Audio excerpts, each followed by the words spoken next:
I've had someone in the chair that literally came from my next customer's missus' house.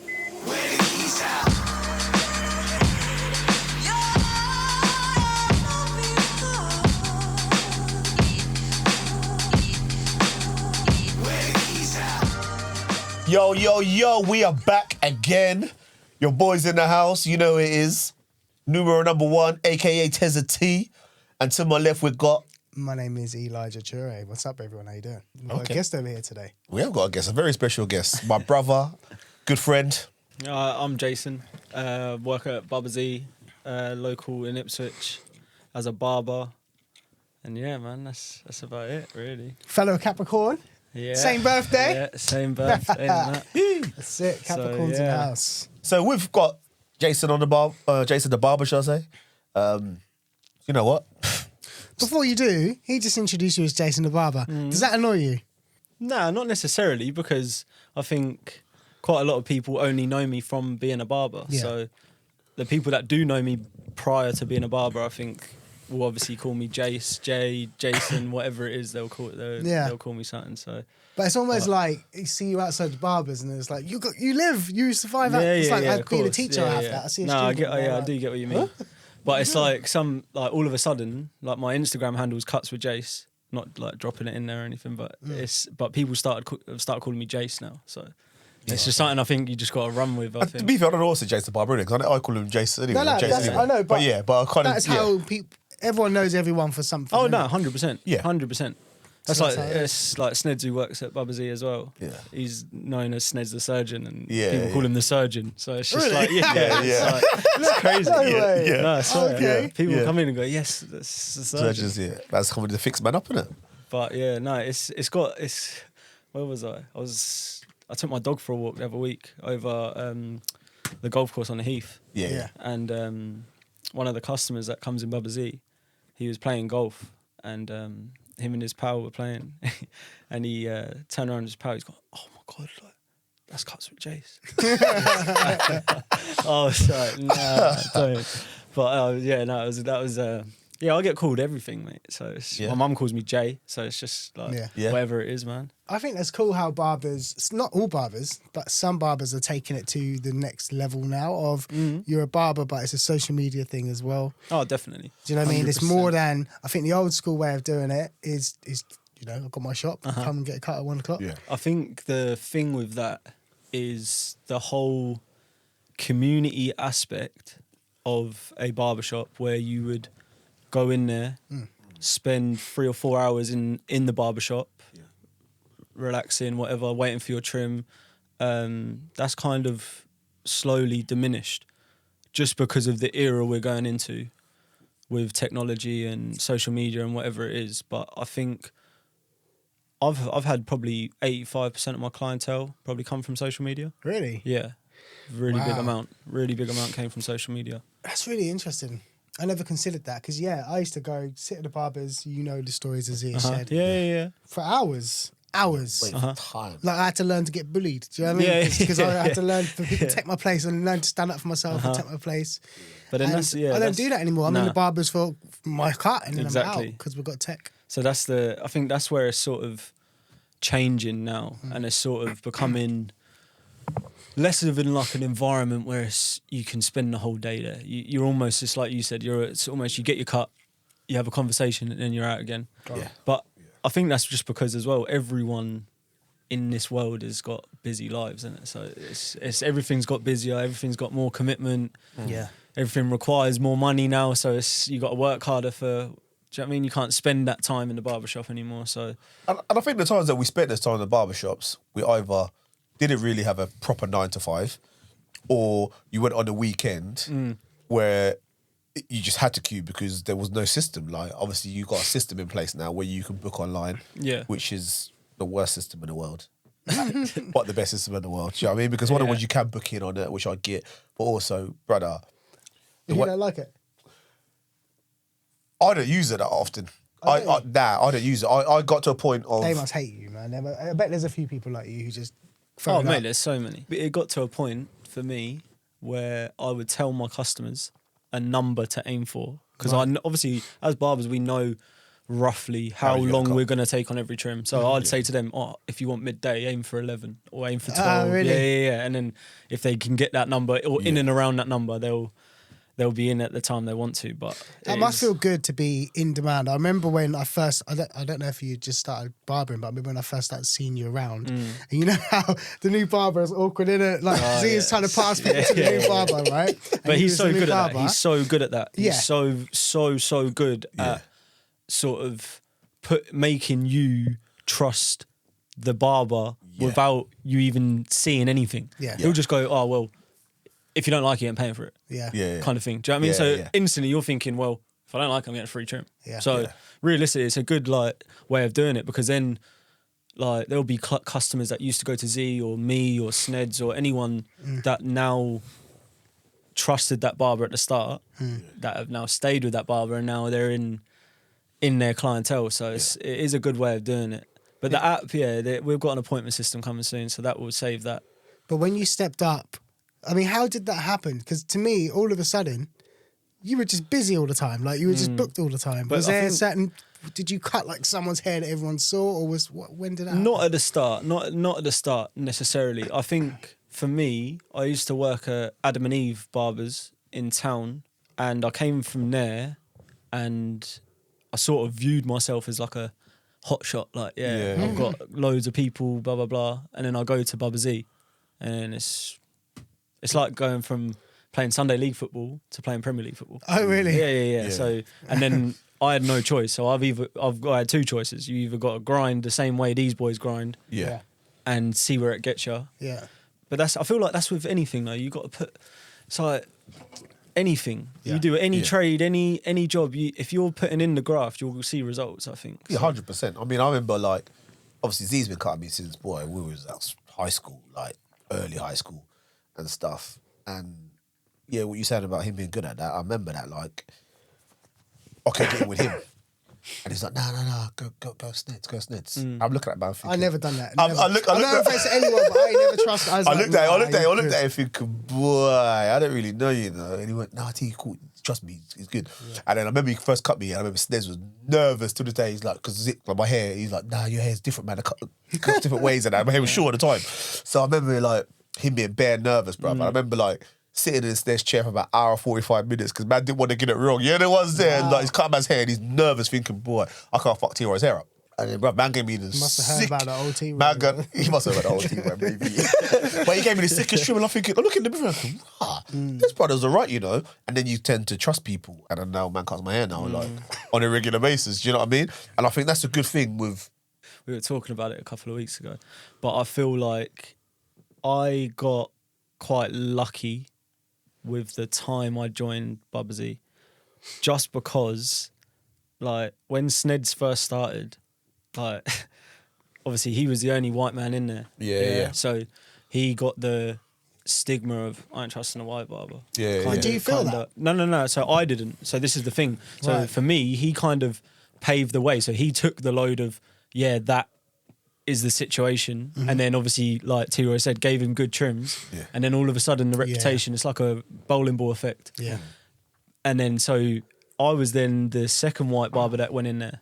So then I feel like, there's not as much pressure, but there was still some of it like, oh, no, I ain't seen him cut her hair, or I ain't seen him cut my hair, or blah, blah, blah, yes, I'm not going to do that, blah, blah, blah, whatever. Oh, shit. But I reckon he went through a lot more than I did, just because he was the first one in there. yeah. So, That's interesting. but he used to get all sorts, man. All sorts. Do you know what I feel like, though?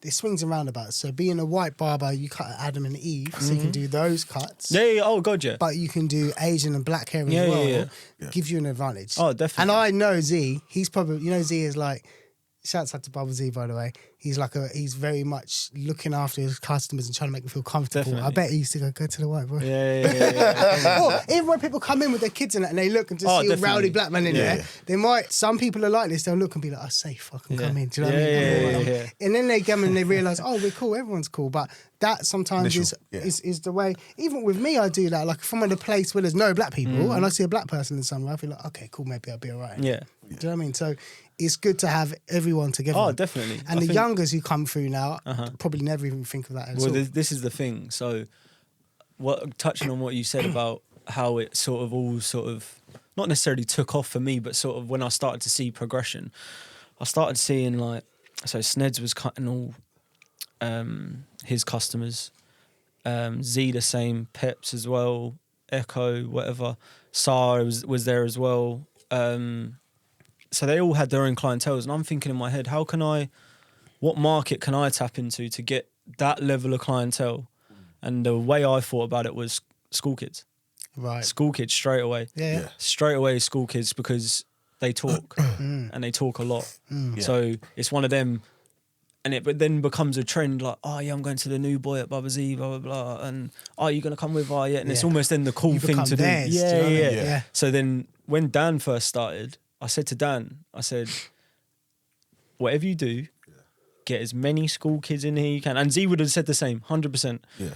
Get as many school kids in here as you can, because and then now Dan joined us in an era where social media in the barbering industry was probably at its peak. Right. Yeah. So anything he posted or anything he put out there to social media, it was at full effect. Yeah. So, and like I banter him now saying like, yeah, you're cutting all this, like when the school holidays, for example, if he takes like a weekend off, I say, oh, brother.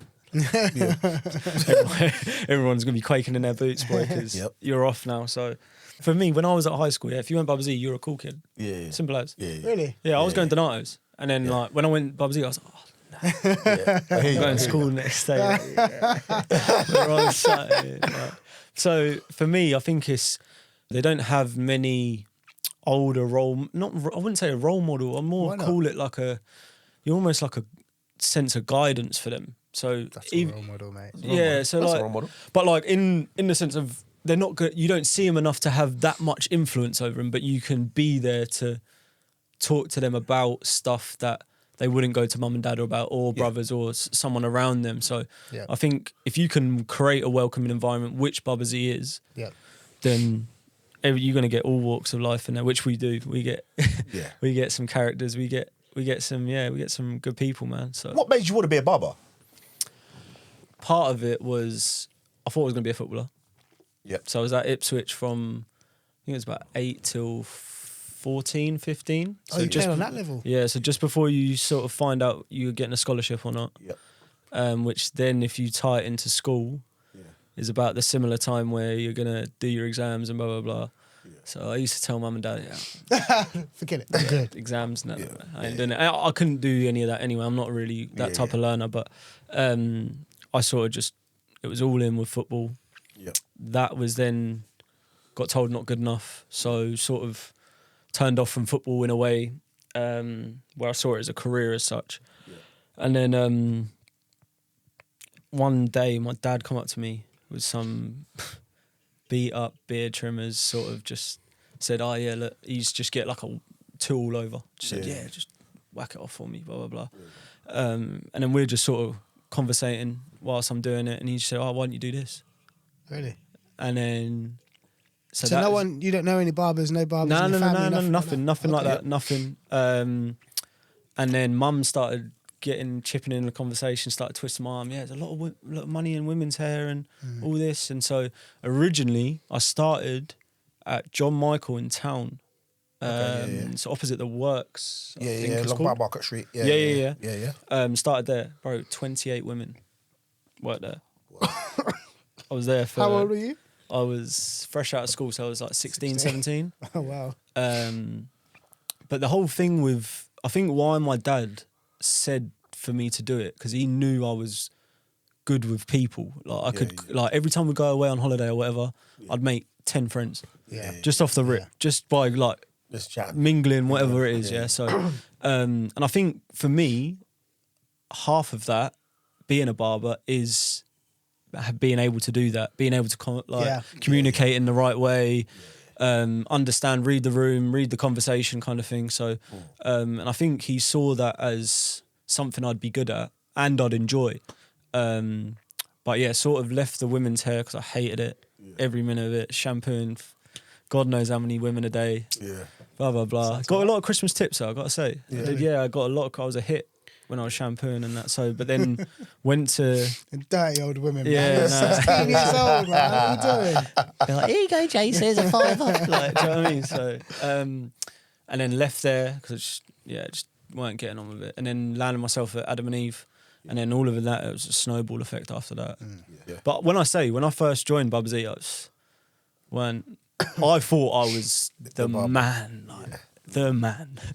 And then that slowly, when you go into an environment like that and you actually see, obviously, just a big I one. used to send for Sneds on my Snap story. Yeah. Do you know how mad that is? I used to send for him saying, I'm coming for the title. And I'd add at him on Snapchat. Like, I don't know where it came from, but yeah, that's just sort of how I fell into it, really. Do you know what's funny is that you saying to him, I'm coming for the title.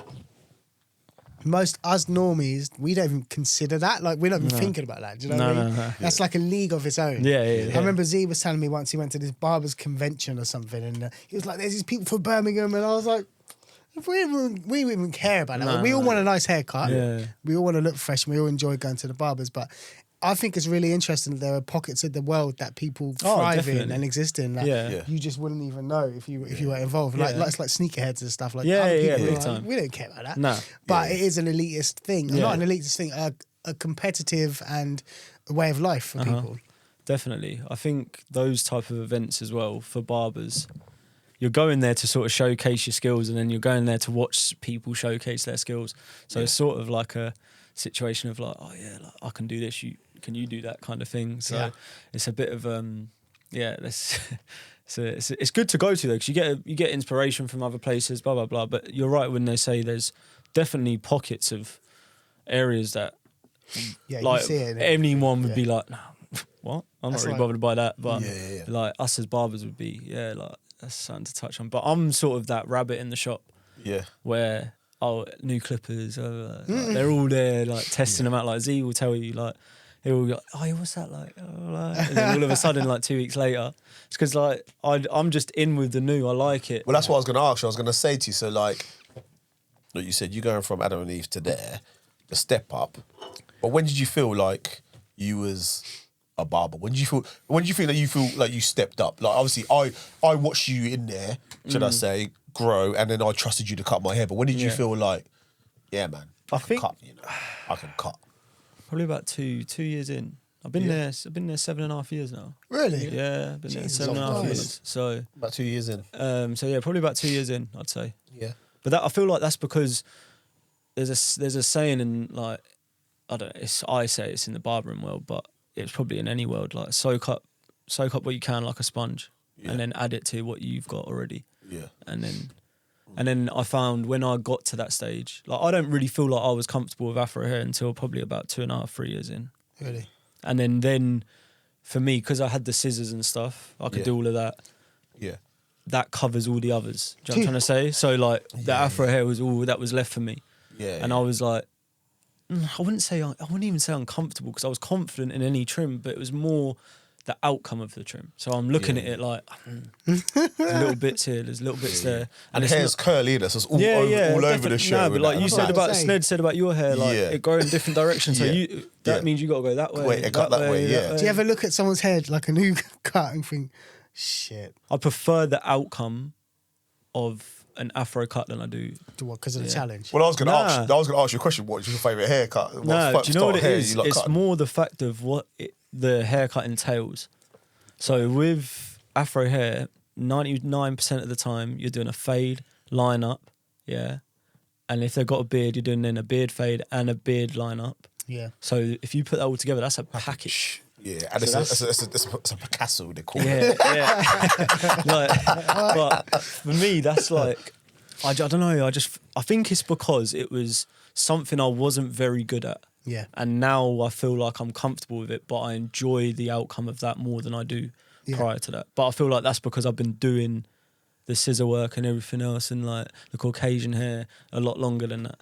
Yeah. So I feel like that's now why I find more enjoyment in Afro. I'm not just saying that, but I do think black people's hair is probably the best anyway. Like when you cut, like In terms of cutting. yeah, no, the way that finish, the look. Like when you watch a fade on a black, like because the hair's so dark. I don't know if it's because it's black, no, it will be. but do you know what I mean? The No, it will contrast be. of like it's so dark, and you can see the textures blend in. It's the contrast, It contrast makes it stand out better. Like I But think. then, if your skin's really dark and your hair's black, then there's not going to be as much contrast, is it? But then there used to be a barber I follow on Instagram, and he used to say, "Don't worry about the fade too much. Make sure that line up crisp." Yeah. And then I sort of went from there, and I sort of, okay, I've got the lineups now, so let me try and get the fade in. Yeah. If I can get them both to match, we're on for a winner. So Yeah. it was sort of, it's like you said, it just looks clean. Just looks clean. It's for me, it's the lineup. I love you do this nice fade on the sides, and then you give them a crisp lineup, and then it's like I can't even explain it. It's like like you said, a package. It's like it's everything. It's that. I feel like my Z's been my barber forever, and he's just seen my hair, my lineup fade back into my head over the years. Do you know what I mean? I remember I look at some of the old pictures when he used to line me, and it used to be like here. Do you know what I mean? Yeah. I think And it goes here. you're on his Insta Here. from back in the day. Yeah. So And you also see people aging. I guess you've been there 7 years, so you're going to start to see people's kids getting bigger. Well, this is the thing. I've seen. People back to I school, leaving started school. cutting, people in primary school, and they're now in college. Yeah. So I've seen them walks of life, like throughout how they've changed and what characters they're becoming. I think that's the beauty of the job. Yeah. It's sort of you see, and every day's a new day. Every day's a new cut. Every day's a new interaction. The conversation will be different from last week, or it will follow on from last week. Yeah. So it's almost like you've got a personal interaction with all your customers. Yeah. So that's what I think I find enjoyment out. Well, that's if you think about it. We always talk about youth community work. Yeah. Our youth workers. Yeah. That's what they done. There were barbers too, but hairdressers, barbers, I guess women who work in nail salons and stuff as well. Yeah, beauty. They're the last people left who are that constant in communities. You know. Yeah, definitely. I can't think of another role that is. It is because most girls get a nails done each week, or they go and get Lashes wax, or lashes, something, whatever they go and do, and that's that constant. You go and see, and they do what we're doing in the barbers. Before we move on, because you're not just a barber, as we said at the Yeah, start, yeah, of course. I've got some quick questions, quick fire questions for you, if you like. What's the most you've ever been paid for a trim? $250. $250. Was it a special trim? It was. Yeah, it was a special trim for. I bet I can guess. You don't have to say. I bet I can guess. I was a baller, and that's probably like his first cut on his debut or something. Yeah, similar. But it was more as well. Now, again, this is the thing, right? So, in our industry, people pay for convenience. Yeah. So it's not necessarily my service as a haircut, but say, for example, I'm going up to London for 2 hours to cut your hair. Yeah. You're then paying for that. Yeah, Do you know what I'm trying to say? It's more of the experience that you're paying for yourself rather than my time, if you know what I mean. Yeah. So that was what that was. Wow. Like, You must have had times where you've held gossip in. Oh, You know 100%. something. Oh like, do you my ever kind of feel God, like mate. I'm gonna put this in my back pocket and use it? 100%. Because I would. I would definitely do that. Literally, I got so Like, many. I can gossip. imagine there's people coming in, and you know this next guy who was here earlier talking about your girl or Oh, something. brother, I've had someone in the chair that literally came from my next customer's missus' house. Like, do you know what I mean? Like, there's some craziness, man. It's just, like, people There are must be. crazy. It must be a moral dilemma because the type of person you are, you might want to be like, yo. Oh, 100%. I don't condone that, anything like that. Like, it's like you got, it's not that I feel guilty, but it's just like, oh man, I start thinking about it like, oh. Like, I'm gonna tap on the shoulder, mate. Yeah. That's £20 extra. You want me to hold that? What's it gonna hold it? Yeah. What's Give it me you that. worth? What's it you worth, brother? We're like, you know what I mean? we're like Yeah. border control, man. You better pay up. By the way, man, I'm cutting my man later, you know, boy. You know what I There is mean? something about sitting in that chair, yeah. I sometimes walk away from the barber and think, why don't I even tell him that for? Do you know what I mean? You feel comfortable in it, and you feel like you want to, you want to overshare sometimes. Yeah, But I think, in a way, for me, that's a good thing. Because I feel 100%. like there's so many situations where I've had some customers come in, or just customers in general, not even my customers, just shop customers that could be going through something, and you can see it. Yeah. They're like sitting down like this, got bad like body language on them, and they're just like, oh man, you can see they're just having a rough day, man. Yeah. And I'm the type of person where I just like to crack a joke, or we'll get some banter going in the shop or whatever. I'll start running peps down about something about Liverpool or something like that. Yeah, like me and him have that kind of relationship. Like, so it's just, there is, And I think, but I think you say that. I think the thing is about when you say stuff to your barber, the problem is you get in that seat, and that person either makes your day or breaks your day. With that trim, bruv, yeah? So there's a real trust in there, isn't there? Like, I'm trusting you to cut my hair, innit? For if you can, tell us the most famous person you've cut. It's probably Liam Delap, just off the basis. I don't know who that is. So he was at Ipswich, and then he moved to Chelsea. But yeah, I think more the fact of because of how well he done at Ipswich. And it was more the traction he pulled off the videos I've posted and stuff like that. So it's just sort of, I'd probably say him. But yeah. That must be sick to cut someone, especially a footballer, who's then going to play a game that afternoon, and you're watching like I'll get like my mum will be watching some of the football, my missus will be watching the football, whatever. She'll go to the football quite a lot with her dad, and she'll like be sitting near people and they'll go, oh, so-and-so's hair looks really good. Like, I wonder where he got that cut, and just stuff like that. And someone, she was at the Norwich game on Sunday, and someone said, oh yeah, someone was like saying in some Facebook group about George Hurst's hair, like, it looks so good, like blah blah blah, all this, and like, so it's just nice to like hear that. I was watching the game, man. I think there's about 4 men on that pitch that you cut. Yeah, there's a few. Yeah, I don't know the footballers, but surely they don't just come in the shop when we're all in there. Yeah. In their rigs. Don't get me wrong, like some of them private like that. calls, Like that private one, but that's just more because I think there's just like a stigma around like seeing footballers and that, like, oh, I've got to get a picture, and then like, if I don't even think, for me, why I've got quite a few of the ballers is because of my trims. I genuinely feel like it's because I don't treat them like footballers. I just say to them, look, like, we don't talk about football. We'll just talk about something else, and then it's just sort of, everyone's got that. Oh yeah, they'll come up to him and like they'll come up to him in the shop and they'll go, oh yeah, well played on Saturday, or blah blah blah. It was a good game on. So then they just start talking about football. And it's just like you can't get away from it. Yeah. But like, there's an interesting thing that I've slowly sort of started to figure out, cutting more of them and stuff like this. Barely any of them watch football. They don't love football. They don't.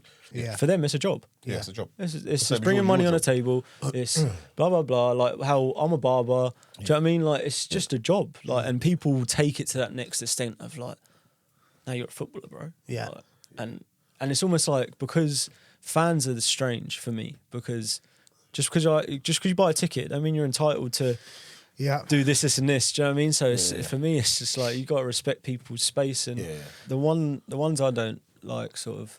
So like when I'm cutting them in the shop and stuff, and like kids see them and stuff like this, or like grown men come up to them and start like asking for pictures or autographs and stuff like that. Some of them bring their kids with them. And like, for me, it's just sort of like, he's with his boy or he's with his little one. Like, just like leave it for a minute. Like, if you can catch him on a quick one on the way out, blah blah blah. I can't get a picture. Fine. Oh, I don't know if I agree with you, because I'm thinking, right, I'm not a footballer. I wouldn't recognise a footballer if I walked past one in the street. But if it was LeBron James came and sat in my barbershop and some of them look at him, these footballers like LeBron, you think I'm not going to try and talk to him? Of course I am. I'm definitely going to go, yo, LeBron, let me get a picture. Yeah, no, because I can't go home and not say that to LeBron James. I do. So it's twofold, man.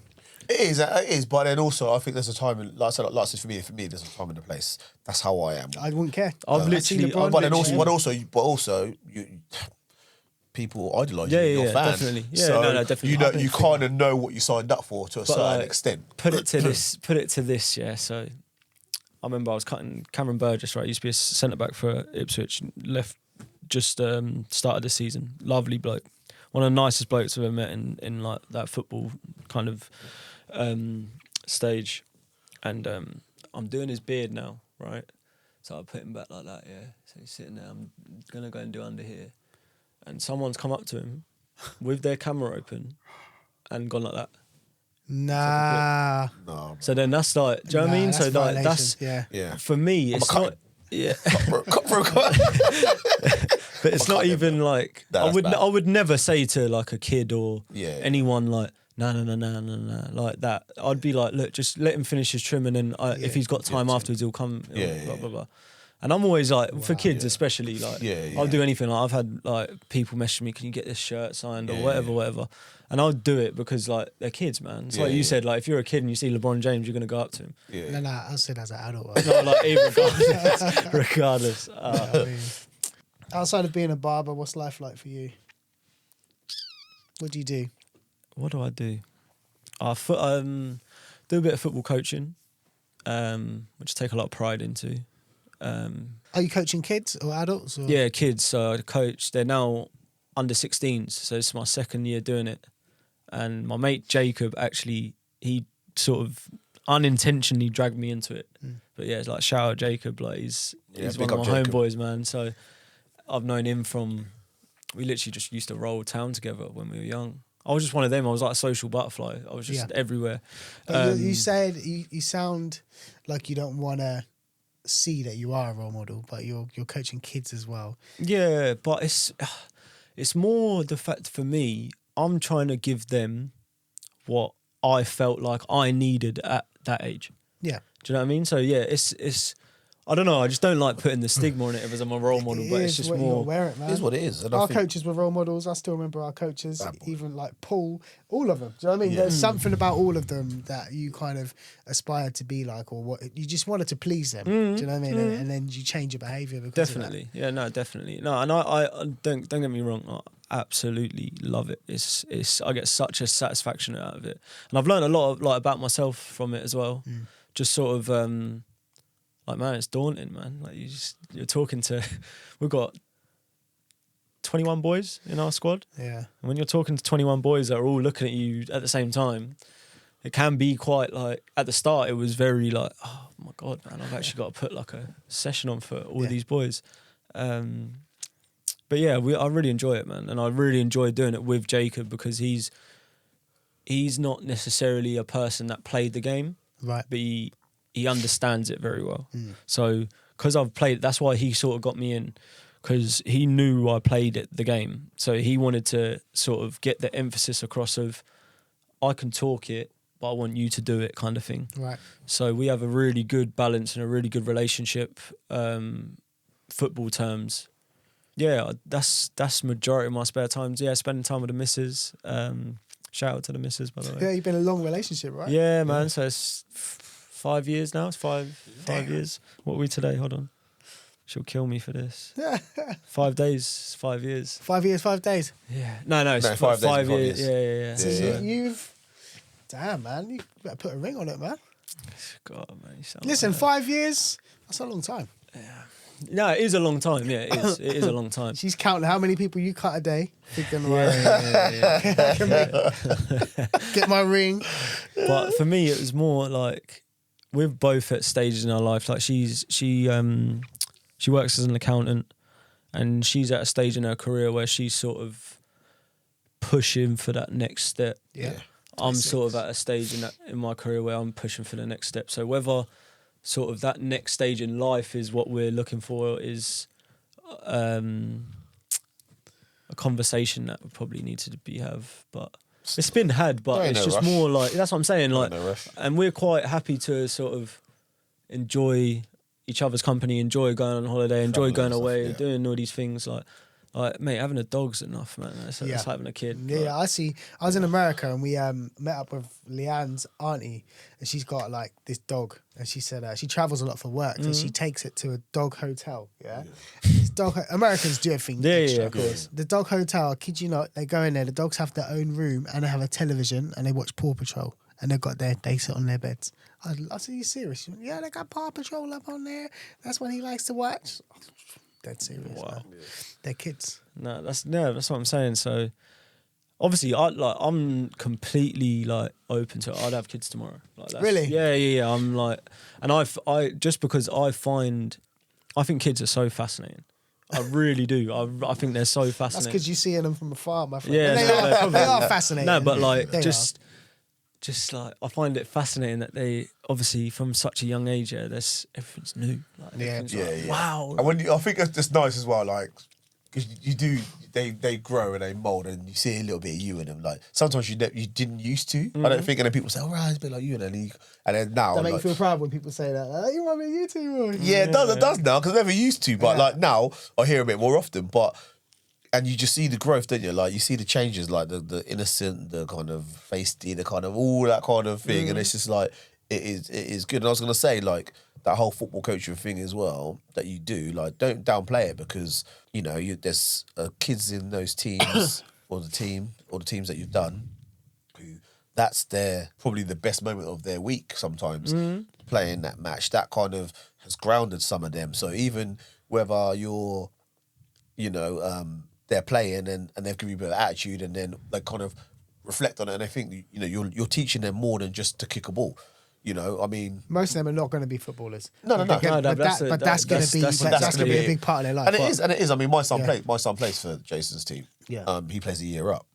When you respect the people that are trying to guide you, whether it's, you know, the youth workers we had, football, basketball, like your dad, people like that, and like they got Jason and things like that. When you respect people, you will give them more. You play for them. And you play for them and you get more out of them. And I think that's the beauty of anything, isn't it? It's like your career. If there's a respect there, that's where the job kind of starts. Do you know what I mean? Because like, hold on, I'm going to bust my ass for you because I've got love for you. Do you know what I mean? If your boss is a dick and he's not showing you respect, you're not going to work hard for him. And that's how life is. And I think that's the benefit of being how we are as people, good people who are willing to listen to someone when they sit in the chair for 45 minutes ranting, do you know what I mean, or whatever else. And I think, so don't downplay that, man. Like, I think there'll be, most of those kids will look back when they're 18, 19, 20, whatever age it is, and then maybe not playing them more and go, oh man, remember the time we used to play with that team when we went here, we won 3-0 when we done that. But that's like a big talking point for me and Jacob, like, because it's like even when we first had the team last season, I said to him, there's probably 2 boys in there that could even stand a chance at playing men's football at a serious level. Yeah. So I've got to say, I said to him, look, and like we both said this, like it weren't just me, but we always said when we were that age, we always felt like there wasn't like characters in our lives that sort of shaped us or helped us shape us to become men. Because that period of life, so think about it, when you leave school, world hits you quick. So you got a lot of things happening at one time. So as soon as you leave school, you can start driving. As soon as you start driving, you can go clubbing. As soon as you go clubbing, that's when. That's what I'm saying. Yeah. So, and that all happens very quickly. So there's got to be some preparation for that. Yeah. And I feel like for quite a lot of the boys, like, I find it hilarious when they give me attitude. I find it like I'll go home. I'll be annoyed at the start, like, and then when I go and think about it, I'm sitting at home thinking about it, I just start crying with laughter. Yeah. Because I think that's how I used to be. Yeah. But and as well, I think they're sort of in a level of delusion of how passionate they are about it sometimes. Okay. So they'll say, "Oh, like, I don't care about this. I don't care about whatever. Give me attitude, whatever. All right, won't pick you then Sunday." Yeah. And then all of a sudden, they're at the game. Yeah. Yeah, watching. So I'm thinking, well, hold on a minute. Yeah. You said you didn't care about it. So why are you here? Yeah. I thought you were going to go and do something else. Yeah. Do you know what I mean? So it's just like, and those like little life lessons, like, say for example, our rule is you don't turn up to training and you don't give us a reason. There is no way in hell you're in the Sunday squad. Yeah. There is no way. Mm. And that sort of, and like we'll have mums text us, oh yeah, do you reckon he can get in? He really wants to play. We're like, no. Those parents that do that are the reason their kids are like that. Do you know what I mean? They're the problem. I would be at home telling my kid, don't even try and ask him. You're not playing because you didn't go. Yeah. And then that's what's going to build them up. But you do have parents like that, man. Yeah. So but I just I get it serious. Like it's a good enjoyment, and obviously you get that competitive side for the boys, for yourself. And that can get heated, man. Like, it's youth football, but that can get heated, boy. Yeah. Okay. So, But that's going to come around now. You're going to have your kids, then you're going to be the parent and the coach. nah, no chance. I wouldn't coach my own kid. Nah. No? Nah, I'd be. If your kids are not very good, be the coach. That's what happened for me. So I was an average at best player, Yeah. but my dad was the coach, innit? So I got to play. Do you know Yeah, what I and mean? that's the thing. So now there's like that. Yeah. Oh, you only haven't seen your dad's coach. Yeah, I So, didn't you know care. what I knew I was. I don't care. You can tell me I'm there. And then I didn't have to play when it was cold. Do you know what I mean? I got on with that, mate. What do you think? Don't you think? I do feel kids are built differently nowadays, man. Oh, 100%. Like, AKA soft. No. Like you've got to cuddle people, man. I think- you've got to really soften to kids nowadays. I think where they're a lot more sensitive towards certain things. Me and my dad had probably the worst relationship when it came to talking about my game. Yeah. Just because I couldn't accept that making a mistake in a game, couldn't accept it. Yeah. I just thought I had to play the best game ever. Yeah. Mainly because, again, like, you're out in an environment where it's dog eat dog, man. Yeah, Like, you've yeah. got to perform, and if you're not performing, don't get me wrong, there was external pressure from him. Look, like, Yeah. we're on the way up to like West Ham away at, it's like London, so it's a long old drive, like, and then you got the pressure of like he's making sure he makes me know that he's given up his whole weekend for this. Right. So I'm going training Saturday, game Sunday. Yeah. And it's just sort of like that then put like a real toll on our relationship, I'd say. Yeah. But now, like, he's not around anymore. So he obviously passed away about 4.5 years ago. Okay. So, and now I'm looking at times where I'm at that age where I'm looking back and there's certain things I wish I'd have listened to a lot more. Yeah.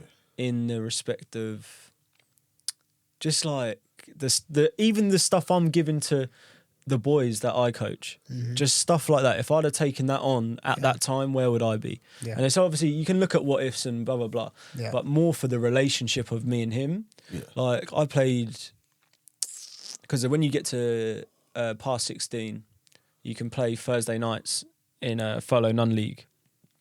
So you can play 16, 17, 18. And he barely come to watch me Right. at that age. Not because of just the relationship, just more because the time and when it was and And you're blah, blah, older, blah. I guess. Yeah. I know my best 2 years football. Really? So for me, that was like, that's what cut me the most, because I felt like he didn't even get to see me at my best, like, or like what I saw as my best, which 9 times out of 10 would be the same as what he'd see. Do you know what I mean? So, but he was very like cutthroat in the way he'd say things. Just more, I needed more. How would I put Nurturing, sort of. Nah, not even nurturing. Just more like, let me be for an hour, and then we'll chat about the game. Yeah. Like, well, I'd get in the car, and I just know. Straight away. Just know. So you Yeah. jump in the car. And I'm just like, oh man, Yeah. this is gonna be a long car journey. I think that's how I am as a dad, you know. And my Yeah. dad was the opposite. My dad he had time for you. Like, sometimes I think now, how did he do that as a parent? Because as a parent, I'm quite uptight. Like, I know everything my son's doing, innit? Like, I'd say, whereas my dad would probably have seen it and left it months. Do you know what I mean? Just to see if I can work it out myself. Yeah. And that's probably what you're saying you needed. Yeah, I think as well, that comes from, like, his dad was always like that with him. Yeah. So I feel like you're a product of your environment. Yeah, you so are. you only know what you've been given, kind of thing. 100%. But for him as well, I used to test him a lot, just in the way that I felt like we were so similar within conversation that the conversation could be going so well and we'd instantly clash just for Right. no reason whatsoever. Yeah. It could be over nothing. Like, Yeah. we'd be watching football together and I wouldn't agree with something and I'd bite it. And then all of a sudden, like, it just turns into this toxic sort of relationship as such, which didn't need to be. Obviously, looking back now, like, it's like my mum said, like, because my mum used to say to me, like, never, like, when he was like on his last couple of weeks and that, she'd say, like, never, like, don't leave no regrets in there, like, don't, because you'll regret it, like, later on and blah blah blah. And that was one thing I regret not saying to him. Just sort of like, I always listened. I always, like, no matter if we were arguing or I always took it on. Like, I always knew. And there was always, even when, like I said, the 17, 18, when he never used to see me play, I'd look at the sideline and I remember it like it was yesterday. We played Walsham away, which is like other side of Bury. Okay. And I'll never forget it. Yeah, they were always just the nastiest team to play against. Big as well, weren't they? Big, just nasty boys, man. And I used to say to him, like, if there's any game you can turn up to, just turn up to that one. Yeah. Because I know he'd love my performance in that game. Because they're the type of games I'd just get up for, no matter what. That was a cup final for me. And I ended up scoring 2. And I look over, I'm coming off the pitch, look over, and he's just standing in the corner. So I knew that's what. Do you know what I mean? Like they're the type of things like. But yeah, man, there's this. I don't know. There's certain scenarios I'll come across, and I'm like, oh. And I'm looking back now. I'm like, I could use that guidance now. Do you know what I mean? Like, I could use that really, like, in a perspective of, like, come on, man, like. I needed him. Do you know what I mean? I need him, I need him. So that's where it's sort of now. But then I used to get quite emotional about it, but I don't now. Right. And it's not because like I've sort of numb to it or anything like that. It's just more. I think I understand it now. So that's the difference. Do you know what I mean? So it's just like. But there's like certain scenarios like I'd know he'd absolutely love that I'd be coaching. He'd love that. Think about that feeling you've got, yeah. And we're all quite lucky to have our dads. But fatherless boys. Oh, mate, yeah. Think of that shit you're missing. Like, my dad can make me feel like... There's no man that can make me feel like my dad made me feel. Do you know what I mean? He can make you feel small, or he can make you feel proud. He can make you feel like you just achieved something. Do you know what I mean? Yeah. Imagine if you didn't have that feeling. But then that's like... I think I'd struggle, man. I'd say... And it's weird, yeah. I class myself as well as quite a good judge of character. And sort of good judge of like mannerisms and stuff like that. It gets to the stage where I can tell with the boys I coach and that who's single mum or single parent, 100%. That's interesting. And they're like, Tira will tell you, it's a very like politics environment. Like when it comes to stuff like this, like, oh, why is he playing and all this? I know what he can do. I know why he's reacting the way he is or acting that way because he hasn't got that. Yeah. So then for me, it's like, again, like me and Jacob say it all the time, if we can give that to you, for just even if it's for 2 years. Yeah. It's 2 years that you could probably take a small chunk of it into, say, when you're my age, like 25, 26, and you'll look at it and be like, well, I know what's right from wrong, or I know what's this. If you've never been taught these type of things, you know what I mean? That's what we're trying to do, man. So the balance. And everyone in that environment will take something from that. Yeah. And learn from that. Whether they accept it or don't accept it now, there'll be a point in their life where they go, oh, I remember when he said that, or I remember that, or whatever. Because that happens. Even if it's a negative, do you know what I mean, or a positive experience, you learn something from that. And that's just life, innit? Definitely. Do you know what I mean? No, definitely. You got a good bunch of kids there. Before we wrap up, what kind of dad are you going to be, do you think? I think the reason why I'm so like I said before, I'd have kids tomorrow, is because I feel like I'd enjoy it so much. Just sort of like T-Roy said, like you get people coming up to you, like, yeah, he's like you, or blah blah blah. I'd enjoy that so much, and I feel like the type of dad I'd be in general, I'd be very, very supportive, and I'd be very involved with whatever they're doing. Sort of, if they wanted to play tennis, right, cool, I'm gonna sort of learn tennis so we can go and do it ourselves, and blah blah blah. I want that type of relationship, whether I have a son, daughter, whatever it is, like just sort of, I want that kind of relationship. But you'll get it when it comes. Yeah. Like you definitely have to, because kids' emotions change and they change and they get older and you change as a parent you change. as well, So man. it's life's a roller coaster, and you got to remember that. Bro, it's a roller coaster. Yeah, it's crazy, but I feel like as a parent we're in a good place now. I think as you get older, the more older I get now, I realise the older you are when you have a kid, the better you're going to be at it. But it's obvious when you think about it, isn't it? Because you've got more life experience. Yeah. But then again, that's like, for me, I've always said I want to be in, or I want to feel like I'm in a financially comfortable position Yeah. before I bring a child into this world, or Yeah. or do anything in the next stage of my life. Just because I feel like that doesn't make it or break it, but it makes it a lot easier, I think. So for me, it's just sort You're of gonna have kids after the appointments come in then. correct. All right, we're done. Jace, thanks for coming on No today, worries. man. Thank you for having me, appreciate it. man. Thank Really you for having insightful. me, Where man. the keys at? We're out. We out.